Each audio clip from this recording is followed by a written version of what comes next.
الحمد للہ رب العالمین والصلاة والسلام علی سید الانبیاء والمرسلین وعلی آلہ واصحابہ اجمعین اما بعد اللہم صلی علی سیدنا مولانا محمد وبارک وسلم اللہم صلی علی سیدنا مولانا محمد وبارک وسلم اللہم صلی علی سیدنا مولانا محمد وبارک وسلم فاعوذ باللہ من الشیطان الرجیم بسم اللہ الرحمن الرحیم وما ارسلنا فی قریۃ من نبی الا اخذنا اہلہا بالبأساء والضراء لعلہم یضرعون، اور ہم نے جب بھی کسی شہر میں پیغمبر کو بھیجا تو شہر والوں کو تنگی اور بیماری میں مبتلا کیا تاکہ وہ عاجزی اختیار کرے۔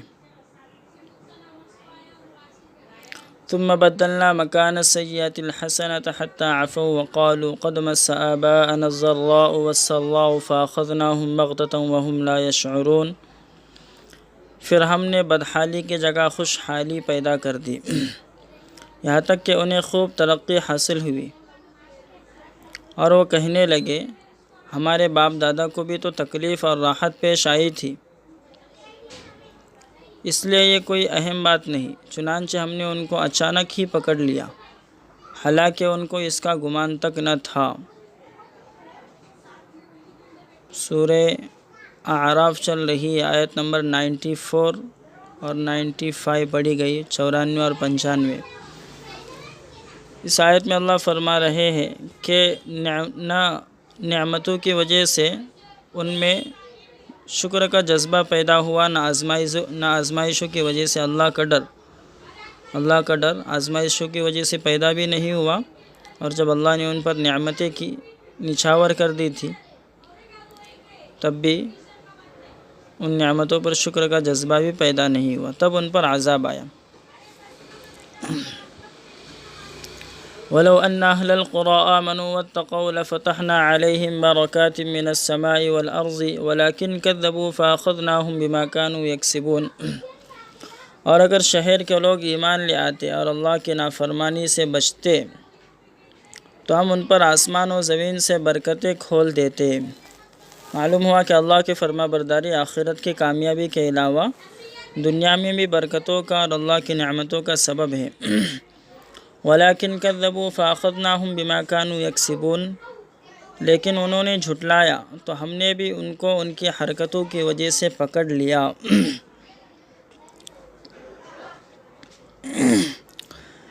أَفَأَمِنَ أَهْلُ الْقُرَىٰ أَن يَأْتِيَهُمْ بَأْسُنَا بَيَاتًا وَهُمْ نَائِمُونَ، کیا پھر بھی شہر والوں کو یہ ڈر نہیں ہے کہ ان پر راتوں رات جب وہ سوئے ہوئے ہو ہمارا عذاب آ جائے۔ أَوَأَمِنَ أَهْلُ الْقُرَىٰ أَن يَأْتِيَهُمْ بَأْسُنَا ضُحًى وَهُمْ يَلْعَبُونَ، اور کیا شہر والے اس بات سے بے فکر ہو گئے ہیں کہ دن چڑھتے جب وہ کھیل کود میں مشغول ہو ہمارا عذاب آ جائے۔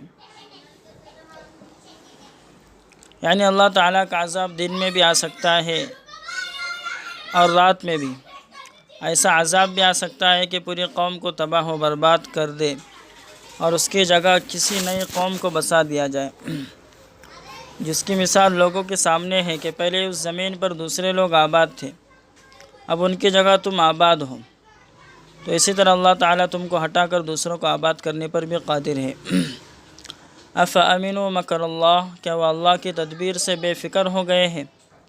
فَلَا يَأْمَنُ مَكْرَ اللَّهِ إِلَّا الْقَوْمُ الْخَاسِرُونَ، تو اللہ کی تدبیر سے وہی لوگ بے فکر ہوتے ہیں جو نقصان اٹھانے والے ہو۔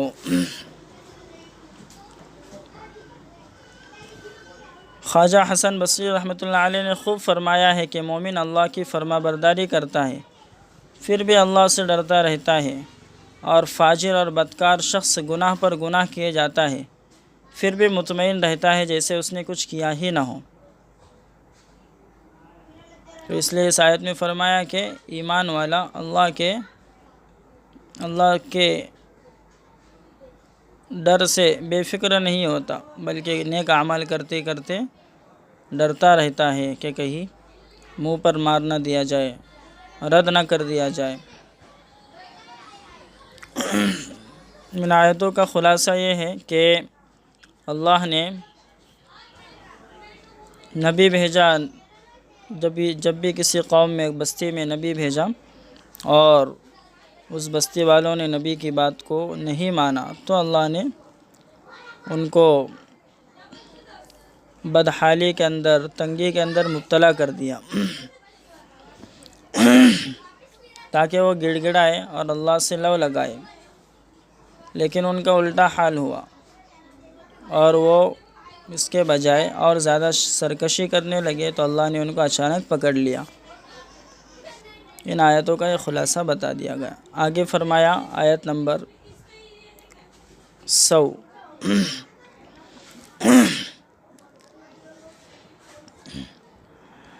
اولم یہد للذین یرثون الارض من بعد اہلها ان لو نشاء اصبناہم بذنوبہم ونطبع علی قلوبہم فہم لا یسمعون۔ جو لوگ زمین میں آباد پہلے لوگوں کی جگہ آباد ہوئے ہیں، جو لوگ زمین میں پہلے لوگوں کی جگہ آباد ہوئے ہیں، کیا ان پر یہ بات واضح نہیں ہو گئی ہے کہ اگر ہم چاہیں تو ان کو ان کے گناہوں کی وجہ سے ہلاک کر دیں، اور ہم ان کے دلوں پر مہر لگائے ہوئے ہیں اس لیے وہ سنتے نہیں ہیں۔ تو اس آیت میں فرمایا کہ دل پر مہر ان لوگوں کی لگائی جائیں گی جو حق بات کو قبول نہیں کرتے۔ تو دل پر مہر لگایا جانا اور اس کی وجہ سے نہ سننا، یہ بے جوڑ بات معلوم ہوتی ہے، کیونکہ دل سے سمجھنے کا تعلق ہے اور کان سے سننے کا، لیکن یہاں مقصد یہ ہے کہ وہ سنی کو انسنی کر دیتے ہیں، یعنی کسی بات کو سمجھنے کا تقاضا ہے کہ وہ اس پر عمل کرے، لیکن یہ عمل کرتے ہی نہیں ہے، تو گویا وہ سنتے ہی نہیں ہے۔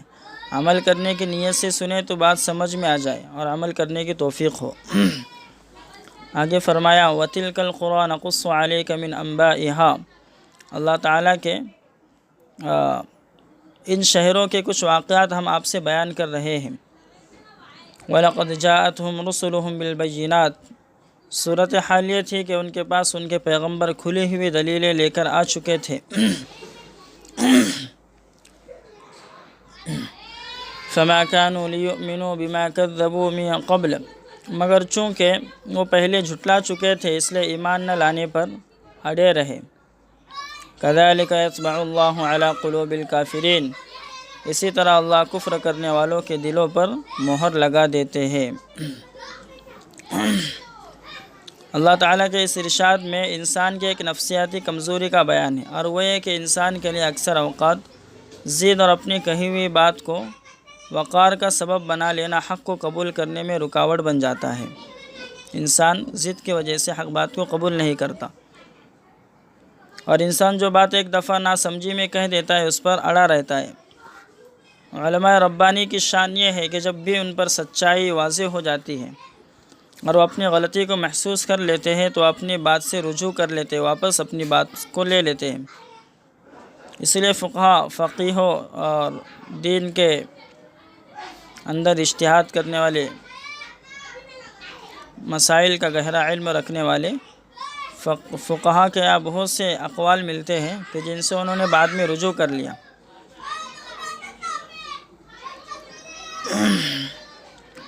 تو خیر اس آیت میں فرمایا کہ وہ ایمان اس لیے نہیں لائے کیونکہ وہ ایمان کے وہ حق بات کو اس سے پہلے جھٹلا چکے تھے، اس لیے اللہ نے کافروں کے دل پر مہر لگا دی اور وہ ایمان نہیں لائے۔ وما وجدنا لأکثرهم من عہد، ہم نے ان میں سے زیادہ تر لوگوں کو وعدے کا پابند نہیں پایا۔ تو اس آیت میں کس وعدے کا ذکر ہے؟ اس سلسلے میں حضرت عبداللہ بن عباس رضی اللہ عنہما سے مروی ہے کہ وہ وعدہ مراد ہے جو اللہ تعالیٰ نے ایک اللہ کی ذات پر ایمان رکھنے کے سلسلے میں عالم ارواح میں لیا تھا، جس کو عہد الست کہا جاتا ہے۔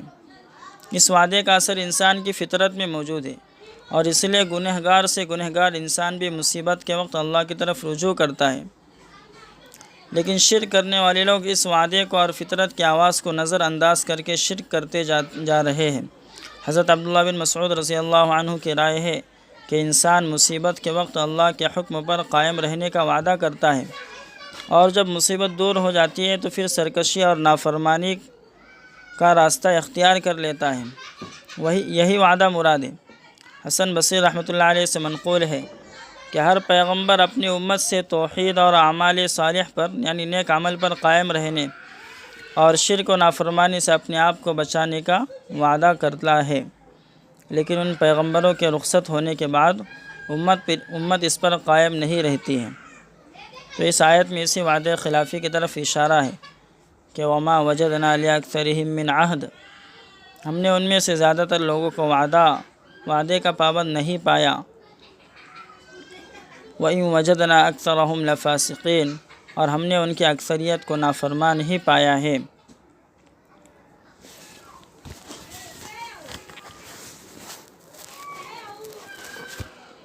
ایک دو منٹ آگے فرمایا ثم بعثنا من بعدهم موسى بآياتنا إلى فرعون وملئه فظلموا بها، پھر ہم نے ان کے بعد موسیٰ کو اپنی نشانیوں کے ساتھ فرعون اور اس کے گروہ کے پاس بھیجا۔ ان لوگوں نے ہماری نشانیوں کے ساتھ ناقدری کا معاملہ کیا۔ فانظر کیف کان عاقبۃ المفسدین، تو دیکھو کہ فساد مچانے والوں کا کیسا انجام ہوا۔ وقال موسیٰ یا فرعون انی رسول من رب العالمین، اور موسیٰ نے کہا اے فرعون میں تمام جہانوں کے رب کی طرف سے بھیجا گیا ہوں۔ حقیق علی الا اقول علی اللہ الا الحق، مجھ پر لازم ہے کہ میں اللہ پر سچ کے سوا کچھ نہ کہوں۔ قد جئتکم ببینۃ من ربکم فارسل معی بنی اسرائیل، میں تمہارے پاس تمہارے رب کی طرف سے ایک کھلی ہوئی دلیل لے کر آیا ہوں، اس لیے تم بنی اسرائیل کو میرے ساتھ بھیج دو۔ قال ان كنت جئت بآیۃ فأت بها ان كنت من الصادقین، فرعون نے کہا اگر تو کوئی نشانی لے کر آیا ہے اور تو سچا ہے تو پیش کر۔ فألقى عصاه فإذا هي ثعبان مبین، چنانچہ موسیٰ علیہ السلام نے اپنی لاٹھی ڈال دی اور وہ فوراً ہی صاف اژدہا بن گیا۔ وَنَزَعَ يَدَهُ فَإِذَا هِيَ بَيْضَاءُ لِلنَّاظِرِينَ، اور موسیٰ علیہ السلام نے اپنا ہاتھ نکالا تو دیکھنے والوں کو وہ خوب روشن نظر آنے لگا۔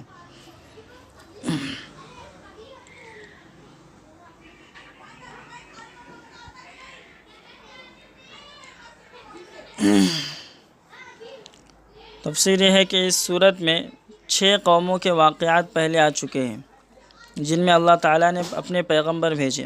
اللہ کے پیغمبروں نے آخری حد تک انہیں سمجھانے کی کوشش کی، لیکن قوم نے مان کر انہیں دبایا۔ قوم نے ان کی بات کو نہیں مانی، بالآخر اللہ کا عذاب آیا اور ان کو ہلاک کر دیا گیا۔ یہاں سے موسیٰ علیہ السلام کے واقعات کا ذکر ہے۔ اس واقعے کا ذکر زیادہ تفصیل اور وضاحت کے ساتھ ہے، کیونکہ محمد رسول اللہ صلی اللہ علیہ وسلم سے پہلے جو صاحب شریعت نبی بھیجے گئے وہ حضرت موسیٰ علیہ السلام ہے۔ اسی طرح مسلمانوں کو مکہ کے مشرکین کے علاوہ جس قوم سے سابقہ تھا وہ یہود تھے جو حضرت موسیٰ علیہ السلام پر ایمان رکھتے تھے۔ تو ان آیتوں کا خلاصہ ہے کہ حضرت موسیٰ علیہ السلام اللہ کے حکم سے اپنے بھائی حضرت ہارون علیہ السلام کے ساتھ میں فرعون اور اس کی قوم کے سرداروں کے پاس اسلام کی دعوت دینے گئے۔ فرعون مصر کے بادشاہوں کا لقب ہوا کرتا تھا، جیسے کہ فارس کے ہر بادشاہ کو کسریٰ کہا جاتا ہے، اسی طرح مصر کے ہر بادشاہ کو فرعون کہا جاتا ہے۔ لیکن اس فرعون کا نام جس نے خدائی کا دعویٰ کیا تھا وہ قایوس بتایا جاتا ہے۔ قایوس، بعض لوگوں نے ولید بن مصعب بھی بتایا ہے، قایوس یا ولید بن مصعب۔ تو خیر موسیٰ علیہ السلام نے فرعون کے سامنے 2 باتیں پیش کی۔ اول یہ کہ میں اللہ کی طرف سے رسول اور جو کچھ کہتا ہوں اللہ کی طرف سے کہتا ہوں، اس کا تقاضا یہ ہے کہ تم ایمان لے آؤ۔ دوسرا ہے کہ کم سے کم قوم بنی اسرائیل کی قوم جس کو تم نے جبراً یعنی زبردستی سے اپنا غلام بنا رکھا ہے، ان کو آزاد کر دو تاکہ وہ بیت المقدس کی طرف ہجرت کر جائیں اور اللہ کی عبادت کے لیے بنائی ہوئی جگہ کو شرک کی نجاست سے پاک کر کے اسے توحید کا مرکز بنا دے۔ اسی طرح موسیٰ علیہ السلام نے یہ بھی کہا کہ میرے اس دعوے پر بطور دلیل معجزہ بھی پیش کر سکتا ہوں جو میرے پروردگار ہی کا عطا کیا ہوا ہے۔ فرعون نے معجزہ مانگا۔ آپ نے 2 معجزے پیش کیے۔ ایک خوفناک اور گھبرا دینے والا معجزہ تھا، اور وہ یہ کہ آپ نے لاٹھی ڈالی، لاٹھی یعنی عصا، لکڑی زمین پر ڈالی تو وہ اژدہا بن گیا۔ دوسرا پرکشش اور دل جیتنے والا معجزہ تھا کہ اپنا ہاتھ گریبان یا بغل میں ڈالا، تو وہ خوب روشن ہو گیا، ایسا روشن کہ دیکھنے والے دیکھنے میں کشش محسوس کرے۔ حضرت عبداللہ بن عباس رضی اللہ عنہما فرماتے ہیں کہ ہاتھ ایسا روشن ہو گیا کہ آسمان اور زمین کے درمیان پورا حصہ چمک اٹھا، اور یہ ہاتھ کا سفید اور روشن نظر آنا بیماری یعنی برس کی بیماری کی وجہ سے نہیں تھا۔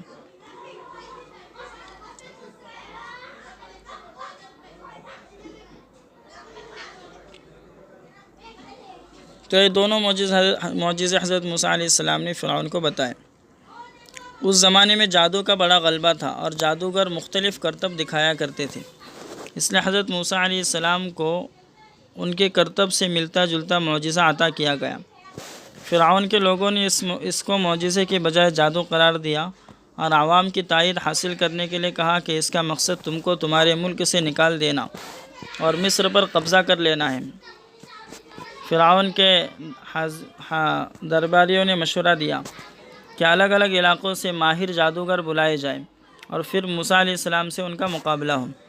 چنانچہ ایک مقررہ تاریخ پر، ایک فکس تاریخ پر جادوگر اکٹھا کیے گئے اور حضرت موسیٰ علیہ السلام بھی تشریف لائے۔ جادوگر چونکہ اللہ کے لیے کام نہیں کرتے تھے، اجرت اور مزدوری ہی کے لیے کام کرتے ہیں، اس لیے انہوں نے پہلے فرعون سے معاملہ طے کر لیا کہ ہمیں اس پر کیا اجرت حاصل ہوں گی۔ فرعون نے کہا کہ ہم تمہیں اپنے نزدیکی لوگوں میں شامل کر لیں گے، کیونکہ اس سے بڑا کوئی انعام نہیں ہو سکتا کہ دینے والا خود اس کے دوستوں اور نگہبانوں میں ہو جائے۔ جادوگر حالانکہ آئے تھے مقابلے کے لیے، لیکن انہوں نے ادب اور شائستگی کا مظاہرہ کرتے ہوئے حضرت موسیٰ علیہ السلام سے دریافت کیا کہ پہلے آپ اپنی لاٹھی ڈالیں گے یا ہم پہلے کرتب دکھائیں اور رسی وغیرہ ڈالیں۔ پھر حضرت موسیٰ علیہ السلام کے حکم سے ان لوگوں نے رسیاں ڈالی اور لوگوں کی ایسی نظر بندی کہ یہ سب سانپ نظر آنے لگے، رسیاں سب سانپ نظر آنے لگی۔ جب میدان میں ہر طرف چھوٹے بڑے سانپ رینگ رہے ہو تو جو کیفیت ہوں گے وہ ظاہر ہے، چنانچہ لوگ ڈر گئے۔ دوسری جگہ قرآن میں آیا ہے کہ خود حضرت موسیٰ علیہ السلام بھی ڈر گئے، فَأَوْجَسَ فِي نَفْسِهِ خِيفَةً مُوسَىٰ، کیونکہ سانپ کو دیکھ کر ڈرنا انسانی فطرت ہے۔ تو اس سے معلوم ہے کہ پیغمبر بھی وہ انسانی فطرت سے ہٹ کر نہیں ہوتے، اس لیے کہ پیغمبر بھی انسان ہوتے اور انسانی فطرت میں ایسی چیزوں کو دیکھ کر ڈرنا پایا جاتا ہے۔ تو موسیٰ علیہ السلام بھی ایک قسم کا ڈر ان میں پیدا ہوا، لیکن اللہ تعالیٰ نے حضرت موسیٰ علیہ السلام کو حکم دیا کہ ڈرو نہیں، لا تخف، آپ اپنی لاٹھی ڈال دے۔ لاٹھی ڈالنا تھا کہ بہت بڑا اژدہا بن گیا، اور اس اژدہے نے چند لمحوں میں، چند سیکنڈوں میں سارے سانپوں کو نگل گیا۔ جو انسان خود کسی فن سے واقف ہے، وہ اس کی تفصیلات، اس کی صلاحیتوں اور اس کے حدود سے بھی واقف ہوتا ہے۔ اس لیے جادوگروں نے اندازہ کر لیا کہ حضرت موسیٰ علیہ السلام کی لاٹھی کا سانپ بن جانا جادو نہیں ہے بلکہ واقعی معجزہ ہے۔ ان کے اندر حق کو قبول کرنے کی طاقت تھی، صلاحیت تھی، چنانچہ انہوں نے فوراً حضرت موسیٰ علیہ السلام کی لاٹھی کا فوراً ہی حضرت موسیٰ علیہ السلام کی دعوت کو قبول کر لیا اور کہا کہ ہم تمام عالم کے رب یعنی حضرت موسیٰ اور حضرت ہارون کے رب پر ایمان لاتے ہیں۔ مفسرین نے جادوگروں کی تعداد اور اس معجزاتی اژدہے کی لمبائی اور چوڑائی وغیرہ بھی ذکر کی ہے۔ جادوگر کتنے تھے اور وہ اژدہا کتنا لمبا چوڑا تھا، یہ سب ذکر کیے ہیں۔ اس لیے لیکن یہ سب اسرائیلی روایات پر مبنی ہے، اسرائیلی روایات جو کہ یہودیوں سے، ان کی کتابوں سے آئی ہے، اس لیے ان کے ذکر کرنے کا کوئی فائدہ نہیں۔ اس واقعے میں چند باتیں قابل توجہ ہے۔ اول یہ کہ داعی کو اپنی بات پر پورا یقین ہونا چاہیے، اور جس کو دعوت دے رہا ہے اس کی ظاہری شان و شوکت اور مال و دولت کو دیکھ کر مرعوب نہیں ہونا چاہیے۔ چنانچہ حضرت موسیٰ علیہ السلام نے پوری قوت کے ساتھ فرعون کے سامنے ایمان لانے کے لیے دعوت پیش فرمائی۔ دوسرے نبیوں کے ہاتھوں جو معجزات ظاہر ہوتے ہیں اس میں ان کی طاقت اور اختیار کا کوئی دخل نہیں ہوتا، بلکہ اللہ کی طرف سے ہوتا ہے۔ اس لیے حضرت موسیٰ علیہ السلام نے فرمایا کہ یہ جو معجزہ ہے یہ میرے رب کی طرف سے ہے۔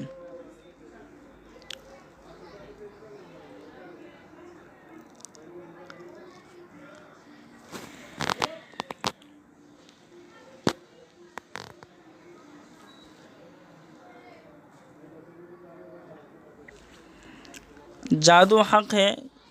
جادو کے ذریعے حقیقت اور ماہیت میں تبدیلی بھی ہوا کرتی ہے۔ بعض مرتبہ اس جادو صرف نظر بندی تک محدود ہوتی ہے۔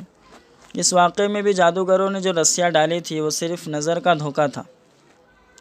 حقیقت میں وہ چھوٹے چھوٹے سانپ نہیں تھے بلکہ رسیاں ہی تھی، بس نظر کا دھوکہ تھا۔ اسی طرح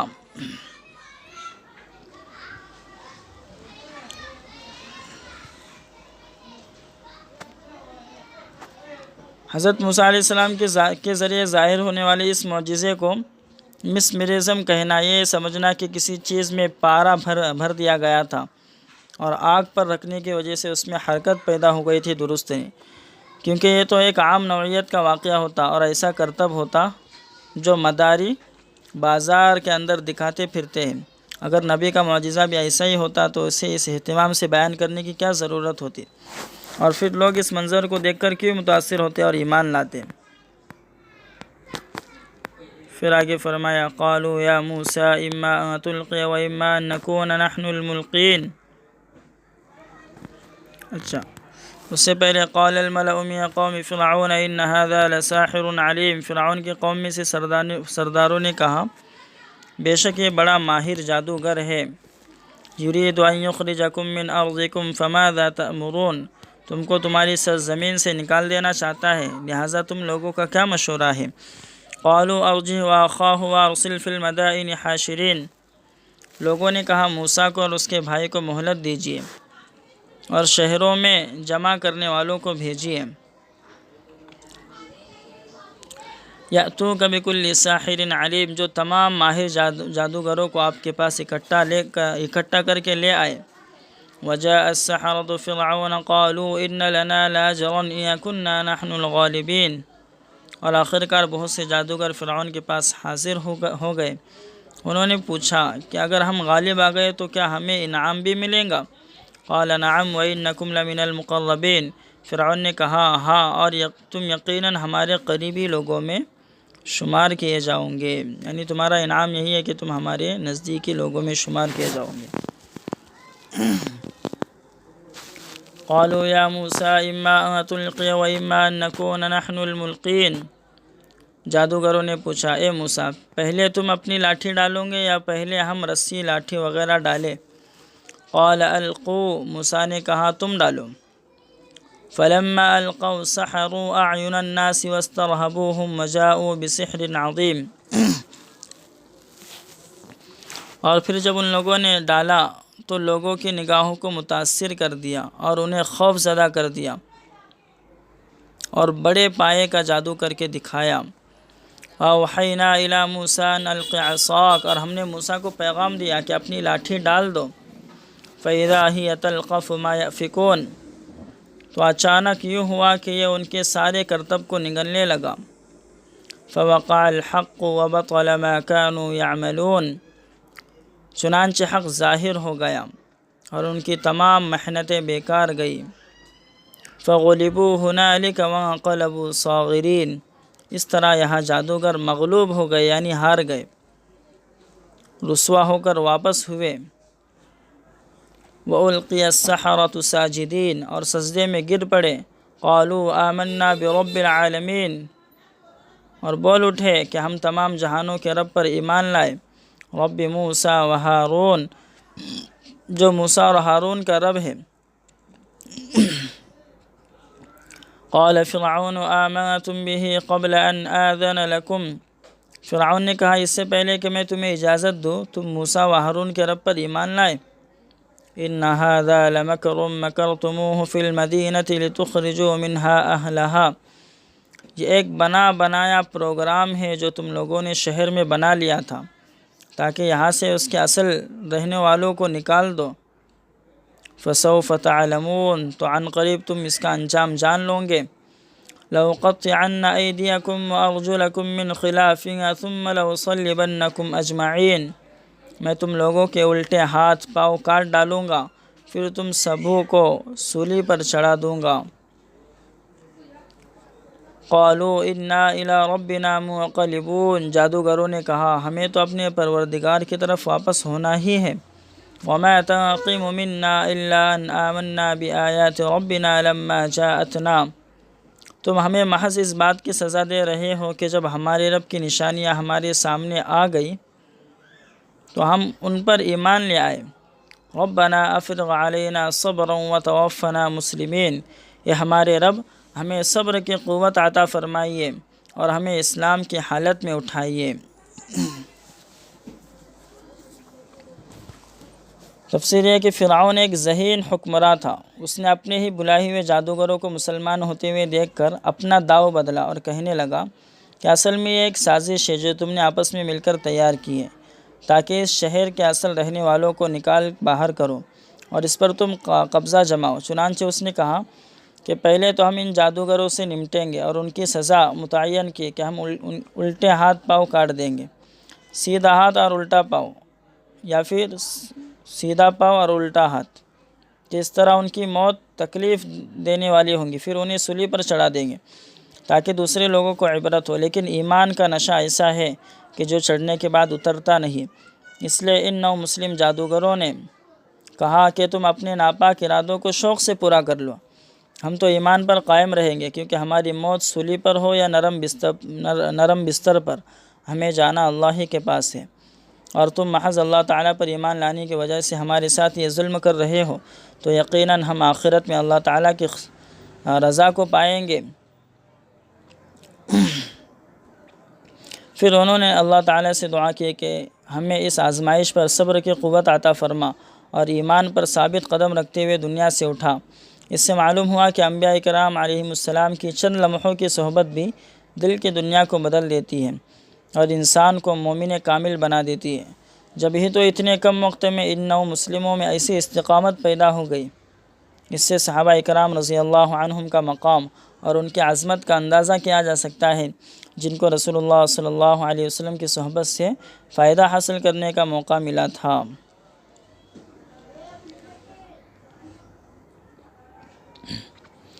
وقال الملأ من قوم فرعون أتذر موسى وقومه ليفسدوا في الأرض ويذرك وآلهتك، اور فرعون کے قوم کے سرداروں نے کہا کہ آپ موسیٰ اور اس کی قوم کو چھوڑ دیں گے کہ وہ زمین میں فساد مچائے اور آپ کو اور آپ کے معبودوں کو چھوڑ دے۔ قال سنقتل أبناءهم ونستحيي نساءهم، فرعون نے جواب دیا عن قریب ہم ان کے بیٹوں کو قتل کر دیں گے اور ان کی عورتوں کو زندہ رہنے دیں گے۔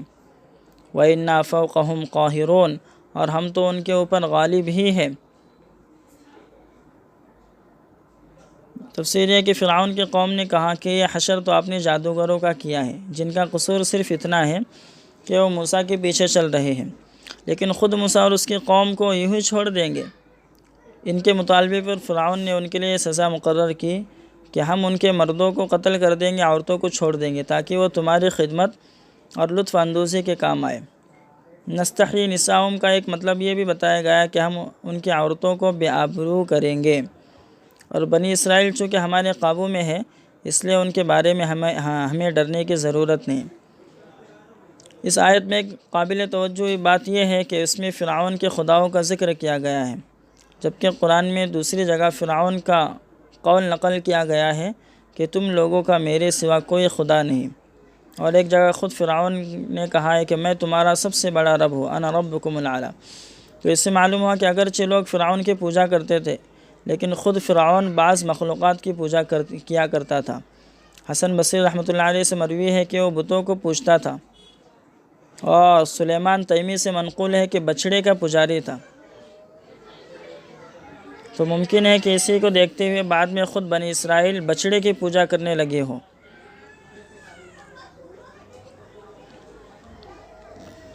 خیر آگے فرمایا قال موسیٰ لقومہ استعینوا باللہ واصبروا، موسیٰ نے اپنی قوم سے کہا اللہ سے مدد چاہو اور صبر کرو۔ ان الارض للہ، بے شک زمین اللہ کی ہے، یورثها من یشاء من عبادہ، وہ اپنے بندوں میں سے جسے چاہتے ہیں اس کا مالک بنا دیتے ہیں۔ والعاقبۃ للمتقین، اور تقوی اختیار کرنے والوں ہی کے لیے بہتر انجام ہے۔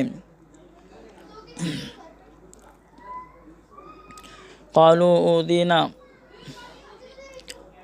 اوذینا من قبل ان تأتینا ومن بعد ما جئتنا، موسیٰ کی قوم نے کہا تمہارے پیدا ہونے سے پہلے بھی ہم ستائے گئے اور تمہارے آنے کے بعد بھی ستائے جائیں گے۔ قال عسى ربكم ان يهلك عدوكم ويستخلفكم في الارض فينظر كيف تعملون، موسیٰ نے کہا قریب ہے کہ تمہارے رب تمہارے دشمنوں کو ہلاک کر دے اور ان کی جگہ تم کو ان کی زمین میں بسا دے، بس اللہ دیکھ رہے ہیں کہ تم کیسے عمل کرتے ہو۔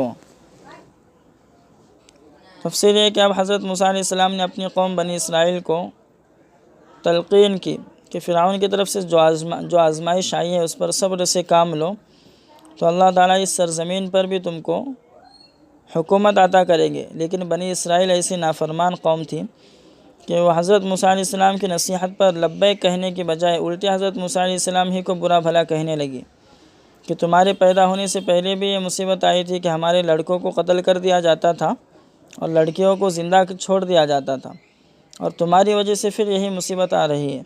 ایسے موقع پر رسول اللہ صلی اللہ علیہ وسلم کے صحابہ کی جانثاری کی عظمت بڑھ جاتی ہے کہ دین کے راستے میں پہنچنے والی کسی تکلیف پر وہ اف تک نہیں کہتے تھے۔ اس آیت سے یہ بھی معلوم ہوا کہ صبر ہی اصل میں کامیابی کی چابی ہے۔ صبر جس سے وقتی طور پر تو تکلیف پہنچتی ہے لیکن پھر کامیابی اور آسانی کا دروازہ کھل جاتا ہے۔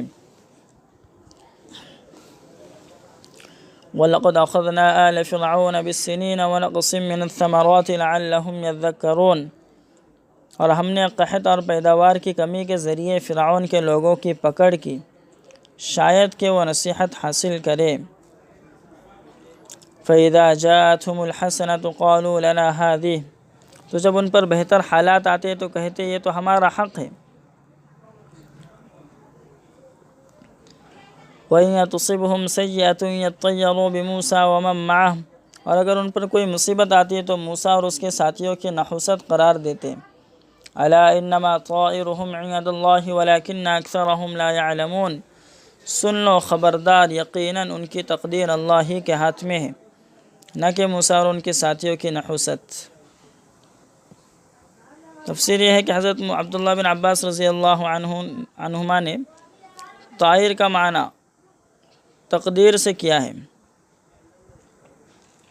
ما قضا علیہم مقدر لہم، تو تقدیر فرمایا کہ خبردار ان کی تقدیر اللہ ہی کے ہاتھ میں ہے، لیکن اکثر لوگ سمجھتے نہیں ہیں، یعنی یہ تکلیف اور مصیبت کا آنا یہ صرف اللہ کے حکم سے ہے۔ وَقَالُوا مَهْمَا تَأْتِنَا بِهِ مِنْ آيَةٍ لِتَسْحَرَنَا بِهَا فَمَا نَحْنُ لَكَ بِمُؤْمِنِينَ، اور وہ کہتے کہ تم ہمارے پاس کتنی بھی نشانیاں لے آؤ کہ ان کے ذریعے ہم پر جادو چلاؤ، ہم تو تم پر ایمان لانے والے نہیں ہیں۔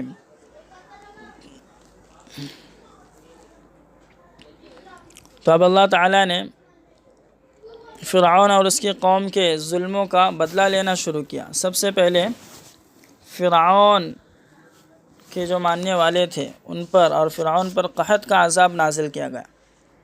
دیہاتوں میں قحط کی وجہ سے پیداوار نہیں ہوتی، قحط یعنی بارش اور بنجر زمین کا ہونا، تو دیہاتوں میں قحط کی وجہ سے پیداوار نہیں ہوتی، شہروں میں اس کی وجہ سے پھل نہیں آتے۔ یہ قحط کی آزمائش کتنے دنوں رہی، قرآن اور حدیث میں اس کی صراحت نہیں ہے اور نہ عام طور پر مفسرین نے اس کا ذکر کیا ہے، لیکن یہ ضرور اندازہ ہوتا ہے کہ ایک لمبے زمانے کا قحط تھا جس سے فرعون کی قوم دوچار کر گئی، اور وہ کھانے کی قلت سے یعنی اناج کے کم ہونے سے بلبلا اٹھی۔ لیکن جب کسی قوم کے لیے بربادی مقدر ہو جاتی ہے تو وہ مصیبتوں سے سبق حاصل کرنے کے بجائے الٹا نتیجہ اخذ کرنے لگتے ہیں، الٹا نتیجہ نکالنے لگتے ہیں۔ چنانچہ جب قحط ہوتا تو لوگ کہتے ہیں کہ یہ حضرت موسیٰ علیہ السلام کی نحوست ہے، اور جب حالات بہتر ہوتے تو کہتے ہیں کہ یہ تو ہمارا حق ہے۔ آگے فرمایا فَأَرْسَلْنَا عَلَيْهِمُ الطُّوفَانَ وَالْجَرَادَ وَالْقُمَّلَ وَالضَّفَادِعَ وَالدَّمَ آيَاتٍ مُفَصَّلَاتٍ، پھر ہم نے ان پر طوفان، ٹڈیاں، گھن، مینڈک اور خون کی واضح نشانیاں بھیجی۔ فَاسْتَكْبَرُوا وَكَانُوا قَوْمًا مُجْرِمِينَ، پھر بھی انہوں نے تکبر سے کام لیا اور وہ جرم کرنے والی قوم تھی، گنہگار قوم تھی۔ تفسیر یہ ہے کہ قحط کے بعد اللہ تعالیٰ نے فرعون کی قوم پر ایک کے بعد دیگر یعنی ایک کے بعد ایک 5 مصیبتیں عذاب کے طور پر بھیجی۔ پہلے ان پر طوفان آیا اور مسلسل 1 ہفتہ اس طرح مسلط رہا طوفان کہ کوئی سورج دیکھ نہیں سکا اور لوگوں کا گھر سے نکلنا مشکل ہو گیا۔ لوگوں نے فرعون سے فریاد کی اور فرعون نے حضرت موسیٰ علیہ السلام سے خواہش کی کہ وہ دعا کریں، اگر یہ طوفان دور ہو گیا تو ہم ایمان لے آئیں گے۔ حضرت موسیٰ علیہ السلام نے دعا کی، یہ مصیبت دور ہوئی اور بہترین پیداوار ہوئی، مگر یہ اپنے وعدے سے مکر گئے۔ پھر اللہ تعالیٰ نے ان پر ٹڈیوں کا عذاب بھیجا۔ ٹڈیوں کا لشکر تمام پودوں کو کھا گیا۔ کہتے ہیں کہ ان کی مقدار اتنی زیادہ تھی کہ ایک پر ایک گرتے تھے، اور جب لشکر کے ساتھ چلتے تھے تو سورج نظر نہیں آتا تھا۔ پھر مصر والوں کی درخواست پر حضرت موسیٰ علیہ السلام نے دعا فرمائی اور اللہ کے حکم سے ایسی ہوا چلی کہ تمام ٹڈیاں سمندر میں جا گری۔ مصر والے کہنے لگے کہ جتنی کھیتی بچ گئی وہ ہمارے لیے کافی ہے، اس لیے ہم ایمان نہیں لائیں گے۔ اب اللہ تعالیٰ نے ان پر گھن کا عذاب نازل کیا۔ گھن جس کو دیمک بھی کہتے ہیں، جو کتابوں میں لکڑیوں میں کیڑا لگتا ہے، تو گھن کا عذاب نازل کیا۔ ان گھنوں نے جہاں بھی کوئی لکڑی نظر آئی اسے کھا لیا۔ یہ عذاب تھا، یا پھر بعض حضرت نے کہا کہ کھٹمل کا عذاب۔ خیر، گھن کا عذاب، گھن کے کیڑے کا عذاب آیا ہو یا کھٹمل کا، خیر ان پر یہ عذاب آیا۔ پھر مصر والوں نے حضرت موسیٰ علیہ السلام سے دعا کی درخواست کی تو اللہ تعالیٰ نے ایسی گرم ہوا چلائی کہ یہ گھن ختم ہو گئے، مگر پھر انہوں نے وعدہ خلافی کرتے ہوئے ایمان لانے سے انکار کر دیا۔ اس کے بعد مینڈک کا عذاب آیا، دریاؤں سے نکل کر مینڈک آبادی میں آ گئے۔ صورتحال یہ ہو گئی کہ کوئی کھانا، برتن، کپڑا نہ تھا جو مینڈک سے محفوظ ہو۔ انسان کے جسم پر بھی مینڈک رینگتے رہتے تھے۔ تنگ آ کر بنی اسرائیل نے پھر دعا کے لیے فریاد کی اور حضرت موسیٰ علیہ السلام کی دعا سے ایسی بارش ہوئی جس نے ان مینڈکوں کو دریا میں پہنچا دیا، لیکن پھر یہ اپنی عادت کے حساب سے اپنے وعدے سے پھر گئے اور ایمان نہیں لائے۔ اب ان پر خون کا عذاب آیا، نہریں خون بن گئی، برتن میں پانی لیا جاتا اور وہ خون بن جاتا۔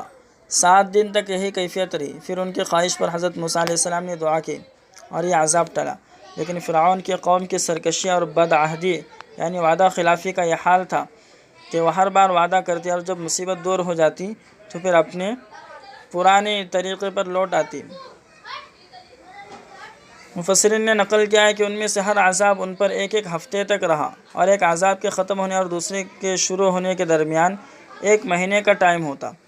اس طرح حضرت موسیٰ علیہ السلام نے 20 سال فرعون کی قوم کے درمیان گزارے، لیکن ان پر غفلت کا ایسا نشہ چھایا ہوا تھا کہ 20 سال کی مدت بھی ان کو بیدار کرنے کے لیے کافی نہیں ہوئی۔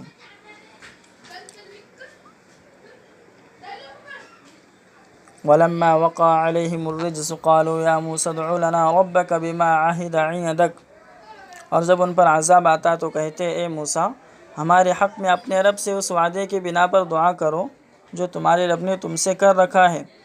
لَئِن كَشَفْتَ عَنَّا الرِّجْزَ لَنُؤْمِنَنَّ لَكَ وَلَنُرْسِلَنَّ مَعَكَ بَنِي إِسْرَائِيلَ، اگر تم ہم سے اس عذاب کو دور کر دو تو ہم تم پر ضرور ایمان لے آئیں گے اور بنی اسرائیل کو بھی ضرور ہی تمہارے ساتھ بھیج دیں گے۔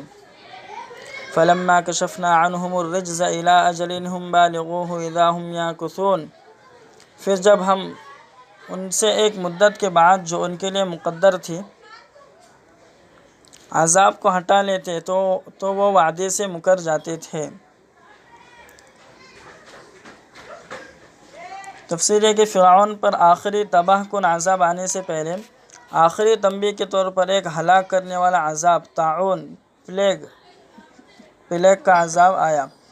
اس بار قوم بنی اسرائیل نے نہایت تاکید کے ساتھ وعدہ کیا کہ اگر ہم سے یہ عذاب دور ہو جائے تو ہم تم پر ضرور ایمان لے آئیں گے اور بنی اسرائیل کو بھی تمہارے ساتھ بھیج دیں گے۔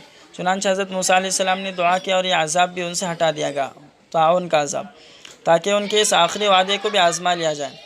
کہا جاتا ہے کہ یہ پلیگ اور طاعون اتنا سخت تھا کہ صرف ایک دن میں 70,000 انسان مر گئے، ایک دن میں صرف 70,000 انسان مر گئے اور انہیں دفن بھی نہیں کیا جا سکا۔ پھر انہیں ایک مہلت دی گئی، لیکن وہ اب بھی اپنی وعدہ خلافی سے باز نہیں آئے۔ تو اس آیت میں رجزن کا جو لفظ آیا عذاب، وہ عذاب سے مراد طاعون کا عذاب ہی ہے۔ آگے فرمایا فانتقمنا منہم فاغرقناہم فی الیم بانہم کذبوا بآیاتنا وکانوا عنہا غافلین، اور ہم نے زمین کے چنانچہ ہم نے ان سے بدلہ لیا کہ انہیں دریا میں ڈبو دیا، اس لیے کہ وہ لوگ ہماری نشانیوں کو جھٹلاتے تھے اور ان سے غفلت برتا کرتے تھے۔ فرعون کی قوم پر سب سے پہلے طوفان کا عذاب آیا، پھر ایک کے بعد دیگرے 5 عذاب آئے، پھر آخری ہلاکت